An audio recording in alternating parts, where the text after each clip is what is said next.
Welcome in everybody to episode 20 of Midweek Meetings. I am at KnockdownNico with the camera alongside Pr3ssix. What's up? A Wildcard Weekend is officially over. We're moving on to the Divisional Round. That means the NFL season overall is slowly getting shorter. It's coming to an end. We're going to recap some of the games from this Wildcard Weekend. There were some exciting ones, some duds. We'll recap a few of them. Then we're going to go into some headlines, some coaching news. Some coaches got hired, some coaches parted ways, a couple other things as well.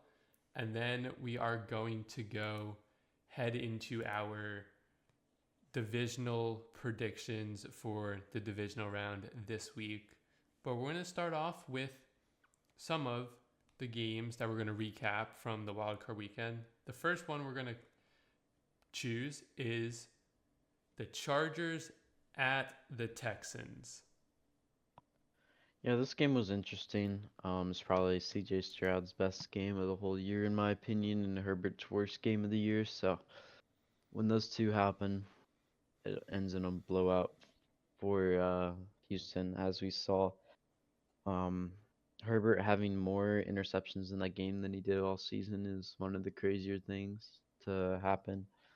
And the Texans look solid.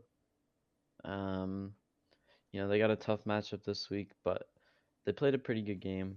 Chargers, their future is looking pretty good, so nothing to be worried about if you're a Chargers fan. Still pretty bright future ahead for them. But yeah, overall, mm, pretty big blowout here. Yeah, Justin Herbert had his worst game of the entire season, maybe of his career as well.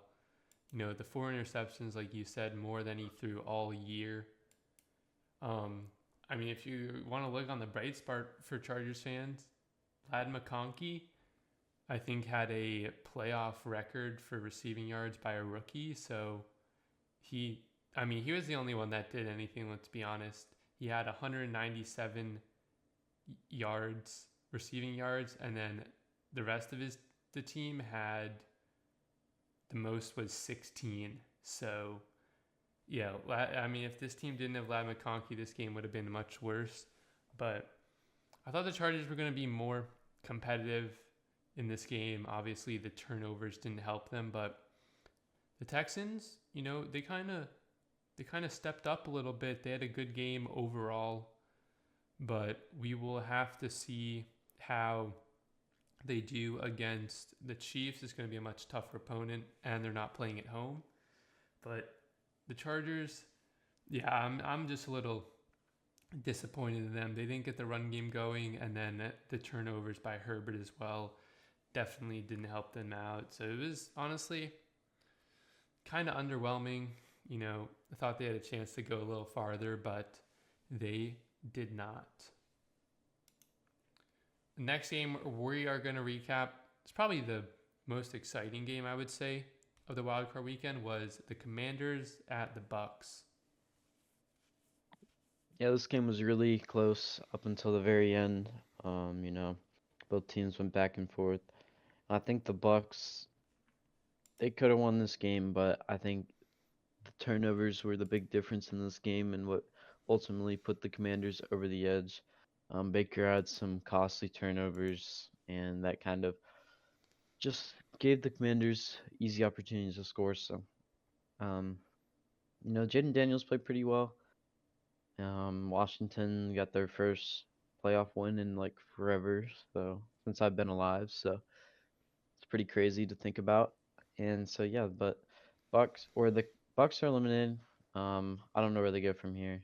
They're in a weird spot where they're kind of still building their roster, but kind of not. And the Commanders, they have a tough matchup against Detroit, but we'll see what they'll be able to do here. Yeah, it says this is their first playoff win in nearly 7,000 days, which is, 20 years or something, whatever the maths out to. But yeah, I think the big turning point in this game was that botched handoff I don't really know if you put that on Baker Mayfield or if you put that on Jalen McMillan. It does in the stat sheet show Baker Mayfield losing a fumble, but I don't really know whose fault you put that on. If you put that on Baker's or if you put that on McMillan's or if it was just a timing thing. But that turnover essentially costed them the game. They fumbled there, and then I think Washington ended up scoring a touchdown there. So yeah, I mean, that one turnover, that's what the game came down to essentially, was one turnover. And, they essentially botched that handoff and they lost the game because of it. Jane Daniels is pretty solid. These two teams met in the first week, and this was a complete flip of what happened. But yeah, the Commanders, they're going to have a tough matchup, like you said, against the Lions. We'll get into that later. The Bucks, I mean, I didn't think they played a bad game overall. There was just that one turnover that cost them. But you said they're kind of in a weird spot. They got some big free agents or big name players going into free agency. Chris Godwin, I think Levante David as well. So it'll be interesting to see what route the Bucks go, for signing players and whatnot. But the Commanders, I wouldn't say they choked it. They almost choked this game away. They doinked the kick in, which you could say is cinematic, but I mean, he hit the inside of the post. If he hits the center of the post or the outside of the post, this game is going to overtime. And honestly, who knows what would have happened if it went to overtime. The last game we're going to recap is Minnesota Vikings at the Rams. Vikings, pretty disappointing end to their season. They really didn't play their best ball the last 2 weeks of the season, and they just lost in a classic Minnesota fashion. Not a very good performance at all. The Rams, on the other hand, they looked pretty good. Their offense is definitely very good, and they were getting to Sam Darnold on the defense side of the ball, so that's a positive as well. So overall, just they looked pretty good, and yeah, I'm excited to see what they can do in the divisional round, the Rams. Yeah, this was honestly underwhelming for the Vikings, at least in my opinion. Sam Darnold, he got sacked, 9 or 10 times, something like that. It was whatever it was. I think it was a Rams franchise record or something, and maybe a wild card record or tied a record or something. But I don't know if this is on the offensive line for Minnesota, because it did feel like at time, if you were watching this game, you could clearly see that Sam Darnold was holding the ball too long. He either needed to just throw the ball away or maybe try to scramble and get a few yards.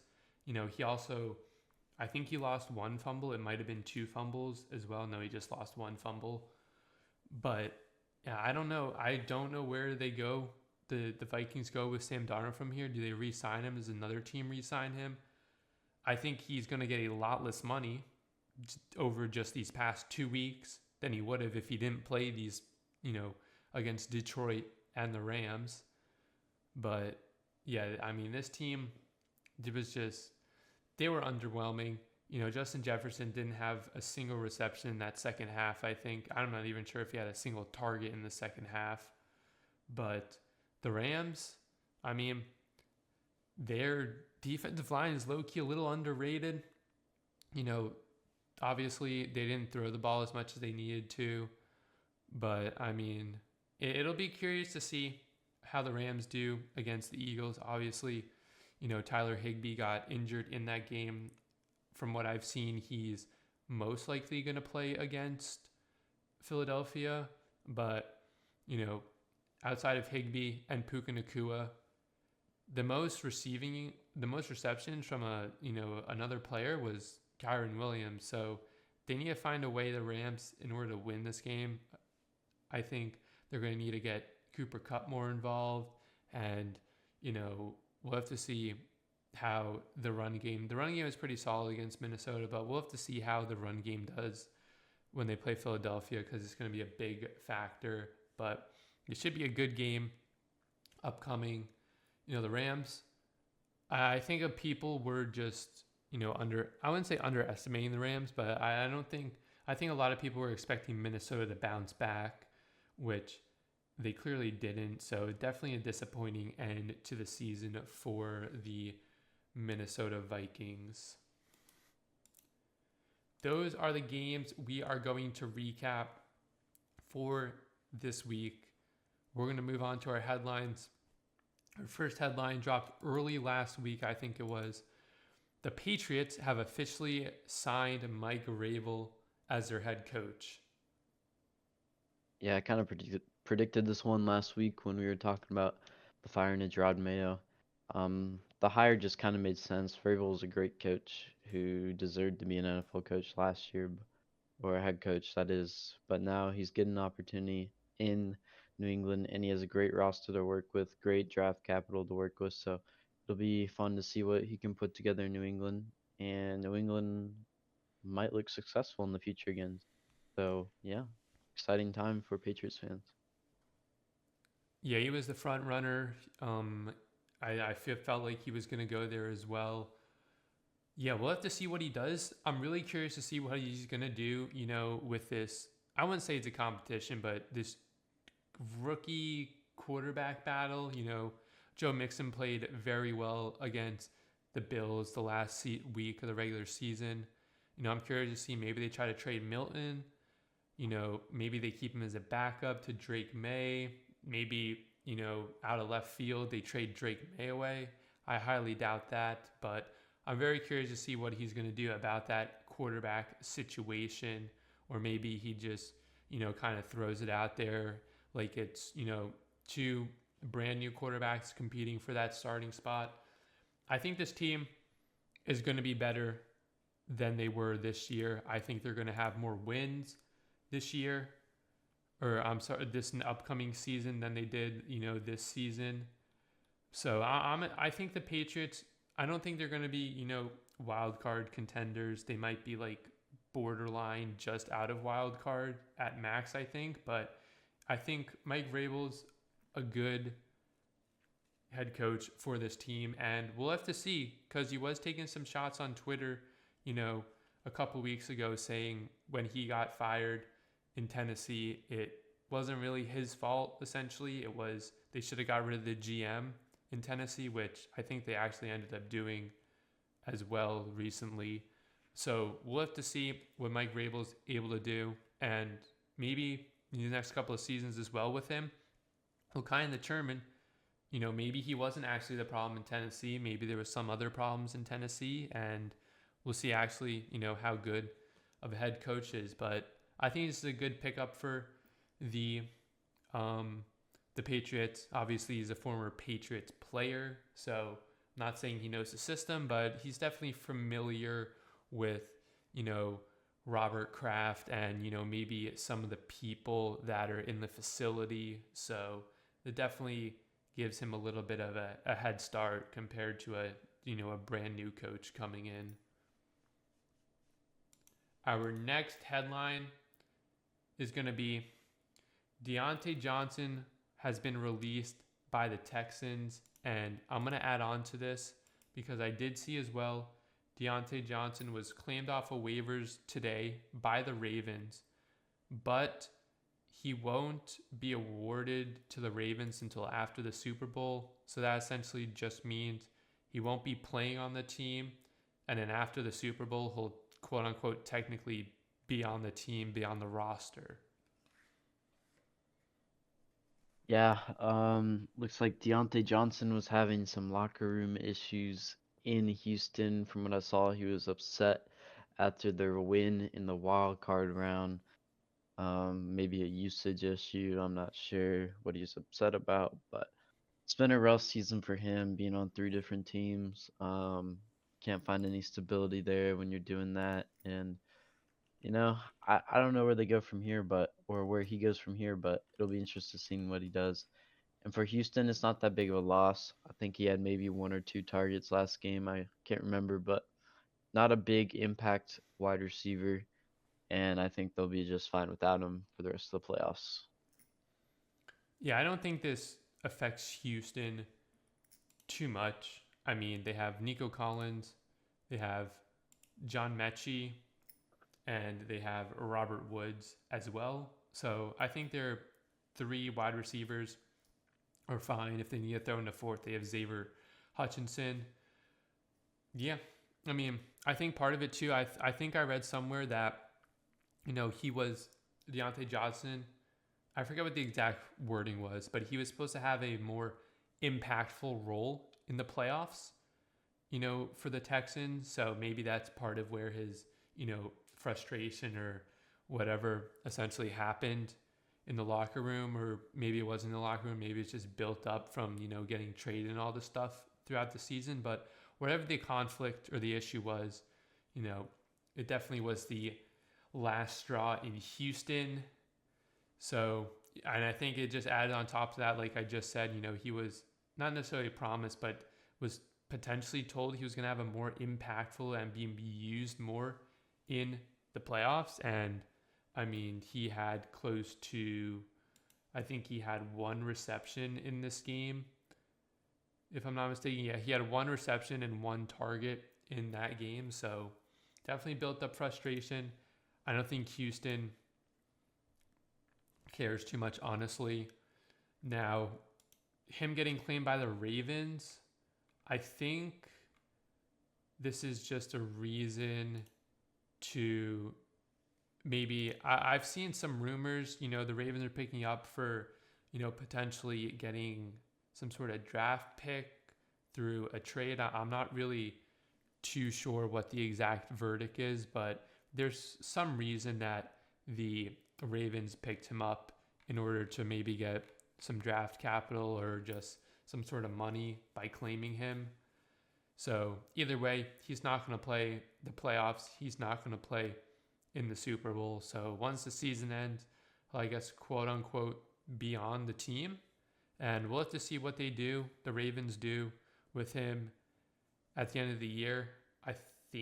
I'm not sure if he's a free agent or not, but yeah, we'll just have to see what the Ravens end up doing with him, whether they'll keep him, whether they'll actually try to trade him again, or if he's a free agent, they'll let him walk. So it's been a rough year for Deontay Johnson overall, but I feel like part of it he did do himself a little bit. And yeah, now I'm not sure if the Ravens win, if he gets a Super Bowl ring, because he technically was on the Ravens for a little bit. So who knows? He might still get a Super Bowl ring if the Ravens were to somehow win. All right, another big headline is the Cowboys and Mike McCarthy have officially parted ways. They couldn't get a contract agreement signed. So Mike McCarthy technically is a free agent. Yeah, this is kind of interesting. You would think if they were to release him, they probably should have done it sooner. But either way, is probably, I don't know. I've heard mixed feelings about this one. Micah Parsons was pretty upset about this one I saw on social media, but it might have been the right move for Dallas. McCarthy didn't have much playoff success there. Sure, he got them there a lot, but not much success in the actual playoffs. And it might just be time for a locker room change in Dallas. So I don't think it's a terrible wave or move. I mean, and I see McCarthy ending up maybe not as a head coach, but as a coordinator or something on an NFL roster during the offseason. Yeah, he's definitely going to get picked up somewhere, whether it's head coach or maybe offensive coordinator or defense. He'll get picked up. I think it's going to be an head coach job. I've seen rumors, not Chicago's not the front runner, but Chicago is definitely interested in Mike McCarthy. That would be very interesting if he went there. But yeah, I don't know. I think the part of the reason as well why they didn't let him go earlier is because Jerry Jones isn't really known for firing coaches, especially like during the season. So I think he's only fired like one coach or at least in like the past 10, 15 years at least. So I think that was part of it, but I think they just honestly couldn't get a contract done. McCarthy wanted this. Jerry Jones didn't want to give him what he wanted. So they just ended up splitting ways. I do see that Micah Parsons said, like you said, he is devastated. That's what he said on his podcast. So we'll have to see who the fronters for the head coaches for Dallas. I've heard some rumors that could potentially be Deion Sanders is a candidate that could be a front runner for this team. I honestly don't know how that would work. That I feel like that'd be very interesting. And I feel like they'd probably do something very goofy and try to trade up for like a top 5 pick and draft Shedeur Sanders for some weird reason. But yeah, his record, he had a solid record, McCarthy, with the Cowboys outside of this season pretty much, but 1-3 in the postseason and then losing 2 wildcard rounds, again at home especially, not really a good look. But we'll have to see where both the Cowboys go from this and Mike McCarthy goes from this as well.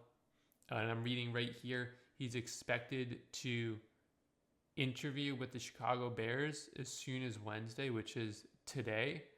And he is also expected to interview with New Orleans. So potential landing spots for Mike McCarthy. I think out of those 2 teams, though, I just feel like he would go to Chicago over New Orleans.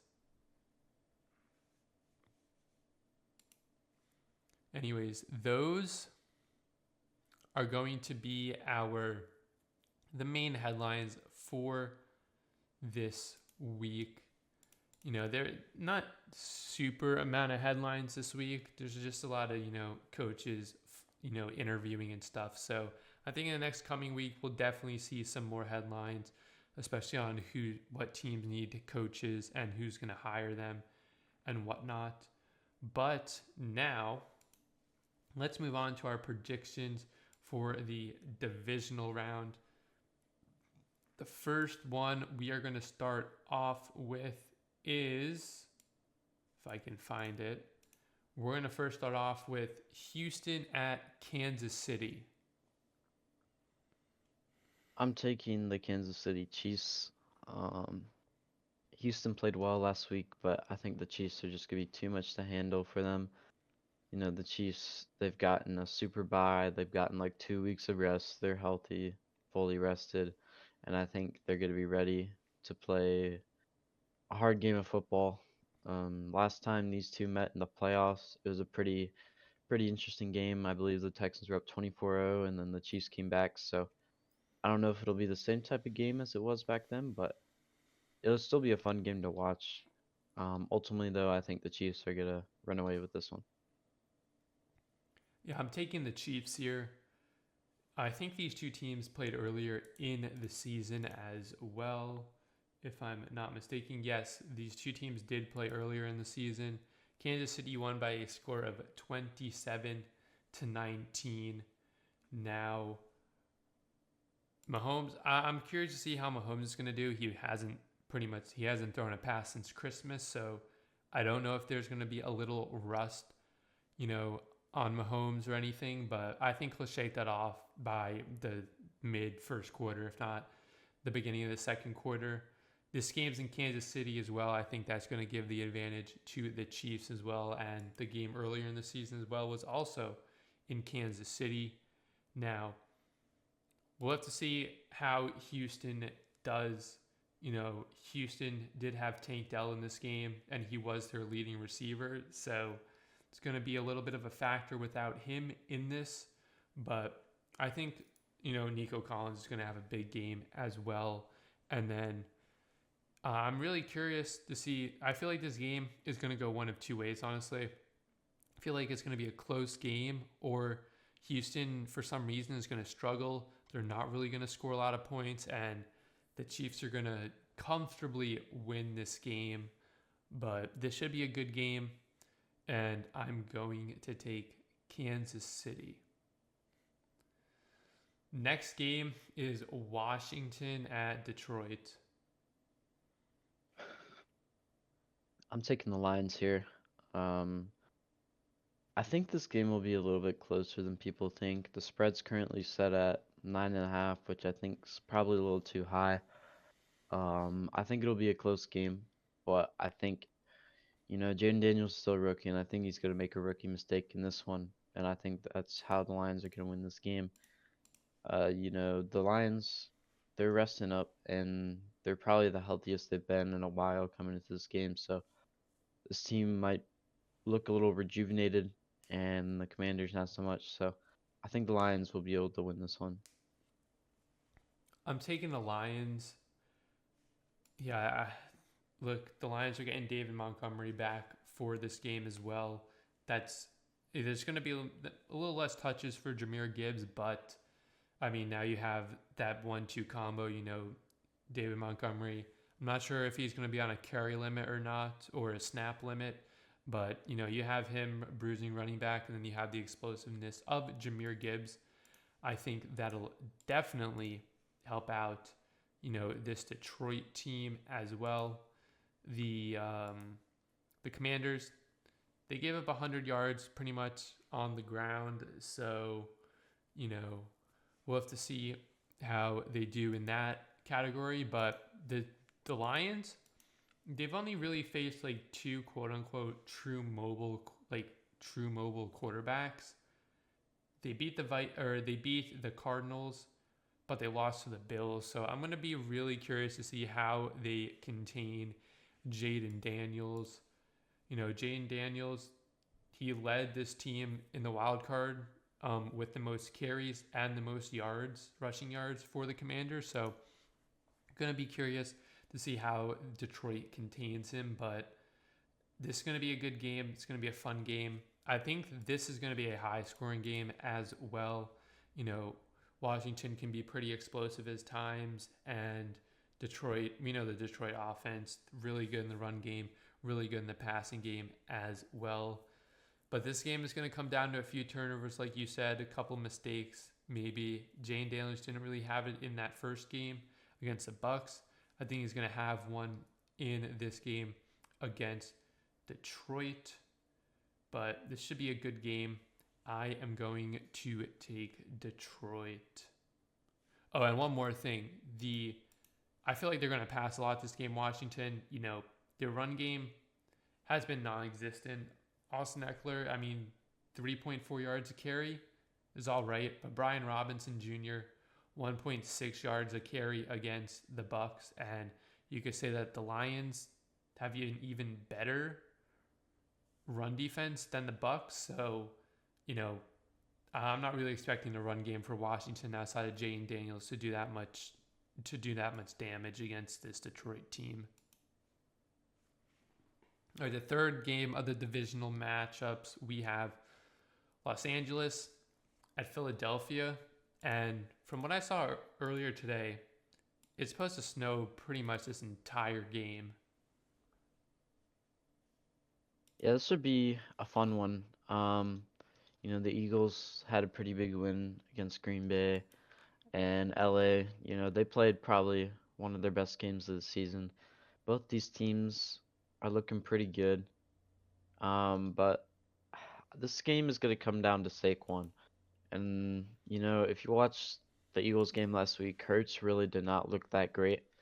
So I think most of this game is going to be on the hands of Saquon. And I think Saquon's going to be able to get it done. I'm taking the Philadelphia Eagles. I know the Rams look pretty good. They're hot, but I just think the Eagles are a better roster. They're a better team overall. Their defense is better, and their run attack is better. So should be a good game, but the snow might play a factor here. Matt Stafford's old and plays in a dome now, so he might not be used to the snow anymore. It's just a rough matchup for LA, really, to be honest. And I think the Eagles will be able to win this one. I am taking the Philadelphia Eagles. This might be a real gritty game. I'm not going to lie. We have two, I would say, pretty solid defenses. You know, the Rams, they locked up the Vikings pretty much that whole entire game. You know, they had like 9 sacks, a fumble return for a touchdown, an interception as well. And then the Philadelphia, outside of pretty much Josh Jacobs, they contained that whole entire Green Bay Packers team, and they got a fumble on special teams as well. But yeah, this game, I think the weather is going to play a big factor, you know, as of right now. And I've seen other rumors as well that it's going to snow there. Like the snow is supposed to start, from what I saw in one post, around like 2:30 or 2 o'clock in Philadelphia time. And this game starts at 3 o'clock. So they're going to be playing pretty much right when it starts. And if you look at the forecast for Philly, you know, it's only going to be a high of 34 degrees there with I don't even know, over a 60% chance of snow, frozen rain, you know, whatever you want to call it, with 10 to 15 mile an hour winds. So this is going to be a weather game. I feel like it's going to come down to what team runs the ball the best. And I do think that Philadelphia is the better team on the offensive line, and Philadelphia has the better run game as well. Don't forget Jalen Hurts as well. He can run the football if he needs to. Saquon Barkley, he's probably going to have 25, if not 30 carries, especially if the conditions get really bad.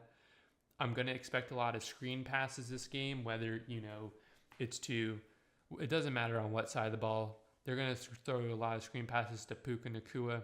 I feel like they're going to throw a lot of screen passes as well to Devontae Smith, maybe Dallas Goedert as well. The weather, I don't think A.J. Brown is going to be that much of an impact as if it were to not be snowing or anything. But I'm taking Philadelphia here. I think they've got, you know, a better defensive line that'll help them stop the run. I think they have a better running back and a better offensive line. And in a weather game, if it's going to potentially snow all game as well, those 3 things are going to be the key to victory, essentially, outside of, you know, turning the ball over. So as long as they don't turn the ball over, Philadelphia, they don't shoot themselves in their own foot, they should win this. And the Rams, you know, they play in a dome, so they're definitely not really prepared for this that much. The last game of the divisional round, we have Baltimore at Buffalo, and I think there's also supposed to be snow this game as well. Yeah, this is probably the best matchup of the weekend. Both these teams are pretty darn good. It's a MVP front runner matchup here against Lamar and Josh Allen, so should be a good one to watch. I'm gonna take Buffalo here. I think the Buffalo home field advantage is really helpful for them, and Josh Allen's just playing great. You know, Buffalo, they started a little shaky against Denver, but they figured it out and it ended up being a blowout. The Ravens look pretty good against the Steelers as well. It'll be a fun game. It'll be a close one. It's probably going to come down to a fumble or an interception or something. Another one of those games where turnovers are going to be the key. And I think that's just going to go in the way of the Bills here. So I'm taking the Bills. This game is probably the toughest game to choose this entire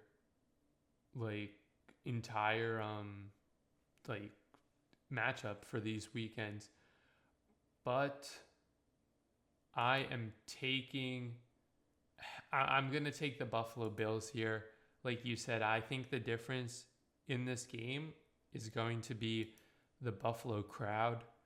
I mean, we'll see if they get penalized for throwing snow at, you know, the opponents, because there is, from what I've seen, a 50% chance of snow on Sunday, and it's going to be very cold as well. It's only going to be, as of right now, this says it's only going to be of and this is probably during the day, a high of 22 during the day and, a low of 8 degrees at night. And they're playing this game at night as well with winds from 10 to 20 miles an hour. So, there's a chance this game, it'll feel like below 0 degrees when they play this game. So I don't know how the passing game's going to work. The passing game might be all right as long as it doesn't really snow or the wind isn't too much of a factor. But this is going to be a gritty game. I agree with you. I think it's going to come down to a turnover. If whoever turns the ball over, whoever's able to force the turnover is going to win. This game is so 50-50. I think the line right now is Baltimore -1. Like I feel like this game is such a toss-up. It could go either way, but I think the home crowd at Buffalo is going to be the difference in this game. So give me the Buffalo Bills for this matchup. Although these two teams did play earlier this season, and the Ravens won 35-10, but it was in Baltimore, and Derrick Henry had almost 200 yards on the ground. So if Derrick Henry puts up almost 200 yards on the ground, the Ravens might end up winning this game, but I'm going to stick with the Bills. Those are our predictions for this week for the divisional matchups this weekend. We have no fantasy football is over, so there is no fantasy football. So unless you have a question, we can potentially do an immaculate grid to end off this episode. Yeah, I got nothing, so. All right. Yes, we will do an immaculate grid then. Let me just get it set up. And let me get it set up over on here. Okay. So we I'm trying to have... see it again. You have to share it in Discord. All right. I will share for you in Discord. I don't know why it does not want to share sometimes. There we go. So we have, our teams are Chicago, Pittsburgh, Houston, Tennessee, and New England, plus a first round draft pick. First round draft pick could be pretty easy. I have one for Tennessee. Could be Treylon Burks. I don't know how low that could be. That could be a good one, though. Then we have Pittsburgh. Pittsburgh Bears one. I'm just thinking Chase Claypool. I don't know how obvious that is. I feel like that's probably an obvious one, but we could use Chase Claypool as well for that. For the Bears first round pick, we could use Caleb Williams, Justin Fields. Was Odunze a first rounder? Odunze, he was a first rounder as well. I think we can knock out, or I think we can easily get the first round ones. So I think we need to focus on, some of these team collab ones. Did Andre Johnson play for the Titans? I know he played for the Texans. I don't remember. We could do D-Hop for that one too. True. That is I don't remember. What about Brandon Cooks? Wasn't he a Patriot and a Texan? Or was he not a Patriot? Am I tripping? No, he was, because he got lit up on that play in the Super Bowl against the Eagles. I'm pretty sure he was. Was he I think he was a Texan too. Yeah, I'm pretty sure. We can do that, Brandon Cooks. I'm pretty sure he was a Texan. Yeah, that's kind of high. Jeez, 31%. I didn't think that'd be that high. Yeah. We have as well. If you know it's Andre Johnson, then you can do it. I don't remember. I don't But remember 100%. Do you chase Claypool for this one? For the Bears Steelers? sure, why not? I'm not gonna think of anyone else. 21%. Not as high as I thought it would be, honestly. So then we have Titans Steelers. Could do Antonio Brown for Patriots Steelers. Did he play a game on the Patriots? Pretty sure he did. You can try It's that. the Raiders he didn't play a game for. Yeah. Antonio Brown. 33% is kind of high. Didn't Fitzpatrick play for both Tennessee and Houston? Played for Houston. Tennessee, I'm not sure. I swear he played for Tennessee at one point. Or was It's possible. He didn't play for Chicago, did he? No. No, he didn't play for Chicago. I know this. I don't know how to spell his name. I know this is Treylon Burks. 9%. Okay, Nice. so then we have a Bears first rounder. We have a Patriots first rounder. And we have Titans, Steelers, Titans, Texans, and Bears, Texans. That might be a tough one.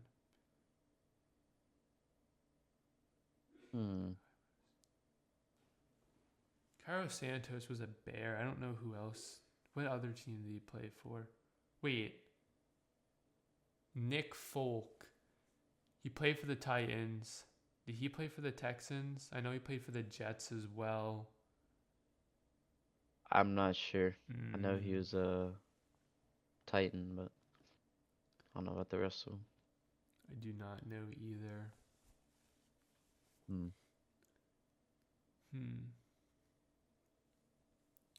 Trying to think who else we have. Titans Steelers. I feel like that one's just like a stumper, low key. Or it's gonna be someone super obvious. Yeah, that we're just not thinking of. Oh, Mason Rudolph. Oh, true. The only one I can think of. That one's. Jeez. Yeah, I mean, he just played this year. I couldn't think of another one for that, so. I couldn't either. I would have thrown like Jerome Bettis out there or something, but I don't think he played for the Titans. Patriots first rounder. There was obviously Drake May. Who was it last year? Their first rounder. I feel like the Patriots first. Christian Gonzalez, right? Oh yeah, Gonzalez. Who did Jabril Peppers get drafted by? Was he a Giant? I think he got drafted by the Giants. No idea. Let me look at this. The player may have either been drafted in the first round by that team or played at least one game with that team in the career. Okay, so I guess they technically don't. They don't have to be drafted by them. Mm-hmm. They just have to be a first rounder who played on their team. Yeah. Okay, if that's true, then for the Bears, you could do Mercedes Lewis because he was a first rounder, I'm pretty sure. Okay. Let me double check, but I'm pretty sure he was a first rounder. Mercedes Lewis. And then for the Patriots, I want to say Jabril Peppers was a first rounder. But I don't know. Wait. No, Gronk was definitely not a first rounder. I'm trying to think who else. Yeah, Mercedes Lewis was definitely a first round pick now that I think about it because he was the first round pick Aaron Rodgers threw to or something. I don't know how to spell his name. Oh, right here. It's right there. Yeah. 0.007. Criminal. So now we just have Texans, Bears, Texans, Titans, and a Patriot and a first round draft pick that played on the Patriots. I don't think McCourty was a first rounder.